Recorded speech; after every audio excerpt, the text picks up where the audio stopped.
What is up? Most of you guys watching this video will probably know me from my main YouTube channel, where for many years this microphone was an iconic piece of equipment on screen all the time. There were people who made videos making fun of me and praising me and laughing about the fact that I was always the guy holding this mic. I can even remember I once did a Skype call with my daughter. My daughter is now 5 years old. She was probably 3 years old then. And in the middle of the call, she said to me, "I have a question." What is your ball? So I was really known for using this microphone on camera. And I was not known for high sound quality in my videos. I was known for the iconic appearance of this mic, but I was not getting a lot of email praising the sound quality, neither in my videos nor in my podcasts made using this mic. So this is a somewhat famous mic called the Snowball. Many YouTubers use it, many podcasters use it, and many people try to do a little bit better by using a pop filter. And in this video, I'm going to compare and contrast this to two other microphones that I've got in my hands and on site right now. This is the Meteor from Samson. So the name of the microphone is Meteor, not to be confused with Meteorite. That's a separate mic. And the Røde mic, which I think is actually pronounced Røde, but everyone pronounces it Rode, R-O-D-E, but it is not an English name. And it's their USB mic, which they now call the NT-USB. I think this review will apply to all of the Rode low-end USB-based microphones, which is what I'm recording in now. So there are several criteria to consider. These mics are for people who want better sound quality than they would get with the microphone that's built into their computer or built into their camera, built into their phone, whether that's for YouTube videos or Skype conversations or podcasts or whatever you're doing. But they do not want the investment or the mess or equipment of using genuinely high-end sound recording technology, because it also takes up space, people, once you get into the higher quality sound recording equipment. So first and foremost about this mic, about the Meteor mic, if you were picking this out in a store, in a shop, I think almost everyone would choose this mic. I didn't. I purchased it on the internet, which is what most of you people are going to do, and that's probably why you're watching this video. The industrial design and the aesthetics of this thing are incredibly appealing. So if you just watch, when you close up the legs, they snap into position beautifully. And they don't close too quickly or too easily. The hinge is beautiful. The industrial design is beautiful. It reflects light in a beautiful way. Even the feeling of this switch is fantastic. And the way the plug fits into it is also excellent. I mean, it's incredibly pleasing in the hand. It's pleasing to the eye. It's rugged and durable. In terms of the exterior aesthetics of the industrial design, this is clearly the winner. And it's one of the most pleasing factory-made objects I can remember buying externally. If I could return this for a refund, I would have done so already. The sound quality is not good enough, period. And the worst thing about it is that it's inconsistent. So I think about one recording out of 20, the sound quality from this was good, by which I just mean good enough. And I was pleased. And I was really paying attention to the distance of the microphone from my mouth, the position of it relative to the computer. Was there something behind it causing a little bit of echo?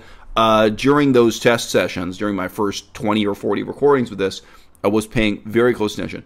But the ultimate judgment on this is very, very simply not good enough. I have no idea what the issues are.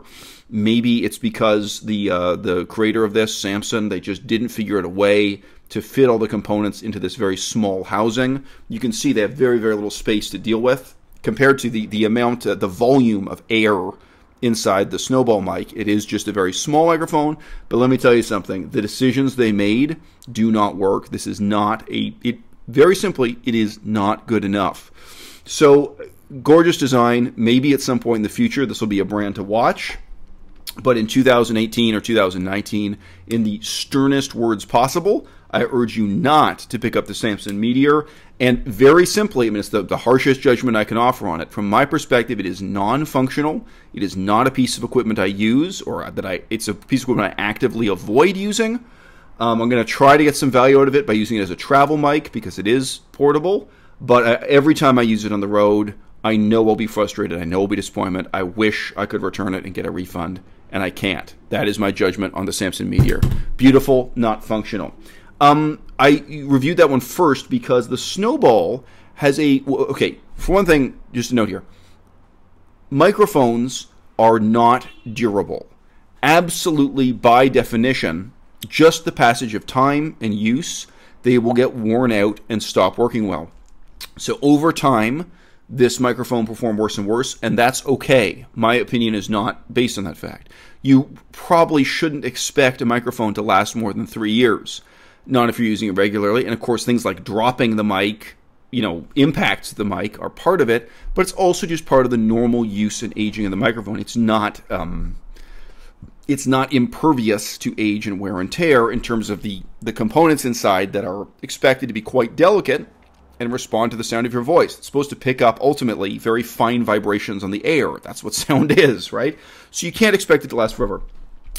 However, this microphone, very simply, you are not going to get good performance 100% of the time, but it is much, much better. The hit-to-miss ratio is much better, infinitely better, if you like, than the Samson Meteor mic. I had a lot of experience. I have many hundreds of recordings with this. I can't even estimate, because I have over 1,000 videos on this YouTube channel, and then I also did podcasts and other formats that aren't on YouTube. In that huge number of recordings, the main thing you really learn to watch for is the distance of the microphone to your mouth. So this is, in a sense, why it is a bad microphone for YouTube, because really, to get the best performance out of it, you both need a pop filter and you do need the mic to be quite close to your mouth. I believe the official guideline is 6 inches, but you can experiment for yourself and see when it is that it really does pick up your voice well and doesn't have a lot of self-noise or noise outside it being picked up. It needs to be quite close to your mouth. And I managed this by just holding it, to look decent on camera. I would always hold it in my hand so that it was close to my mouth but wasn't obstructing the camera in a bad way. Other people cope with it in other ways. So if you're doing on-camera recordings, whether that's YouTube or Skype, in many ways it kind of is a poor choice. Otherwise, again, very iconic industrial design. The reason why this is so popular is that for most people, it is good enough, but I think most reviewers will agree with me that it is not objectively good. And in terms of the hit-to-miss ratio, let's say even 3 times out of 5, I was satisfied with the sound. I think in the early days that was true, and then the mic got worse over time as it got worn out. When the sound is poor, and you're just left baffled. Why did that recording go poorly? And you're looking at, for me at least, I look at the distance of the mic, I look at all the little factors surrounding it that could have resulted in the problem. And it's frustrating. So that's ultimately what justifies people making the decision to buy a slightly more expensive mic. So again, this is what is commonly called in English Rode, R-O-D-E. Not the correct pronunciation, but hey, they're making money so they don't mind. This microphone, absurdly, is the exact opposite problem or situation. This microphone gives you significantly better sound at any distance and with any setup. The distance from your mouth, like if I record very close to my mouth or further away, this is a big step up in audio quality from the other 2 microphones. But guess what the trade-off is? The functionality of the design, the exterior housing and setup, is terrible. It's very, very difficult to get this to stand in its own tripod. It comes with an asymmetrical tripod. Just showing you that on camera now. It comes with this kind of slick-looking asymmetrical tripod that almost induces it to fall over constantly. And this is heavy enough that having it fall over and slam on its side, or having it fall off your desk and slam on the floor, that's going to add to the wear and tear. Now, obviously, if you want to spend several $100s and have a mount for it, a professional bracket for it, there are ways to compensate for this. The size and shape of the microphone is not suited to having it in your hand. The way the plug fits into the bottom of the microphone, it very much limits what you can do with it. By contrast, by the way, the Meteor right here, you can see your USB cable fits into the back on the side, so there's a lot that you can do with it. It can sit flat on its bottom. It can be mounted and cope with in various ways. You could hold this in your hand. The exterior housing of the Rode mic is a constant source of frustration and disappointment. And if you want to pack this up and travel with it, it is going to take up a lot of space in your suitcase. It is not going to be practical to use at all. So guys, that's it. If you want what you call a low-end USB microphone, relatively inexpensive, but that's genuinely good enough for YouTube, podcasting, Skype, 21st century digital communications and social media, one of the best options you can go for right now are the USB mics, the low-end NT-USB mics from Rode. In terms of audio quality alone, judging just audio quality, it is by far the winner at this price level. However, there are other criteria that I think everyone in their life has to consider. Portability, and even just how well the format works on the surface of your desk in your day-to-day life. And in all of those ways, this particular mic really is a letdown. For 2018, 2019, that's my vote. I hope that industrial design at all three of these manufacturers continues to move forward.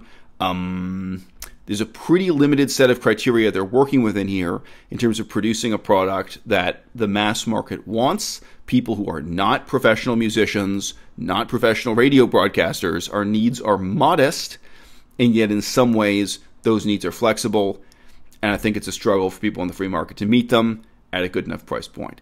This is my new channel doing product reviews, Sphorage. Rhymes with forage. You can click on the links in the description below this video if you want to see my main YouTube channel or the other stuff I've got online. My name is Azel Mazard, broadcasting today from Victoria, British Columbia, Canada. I am out.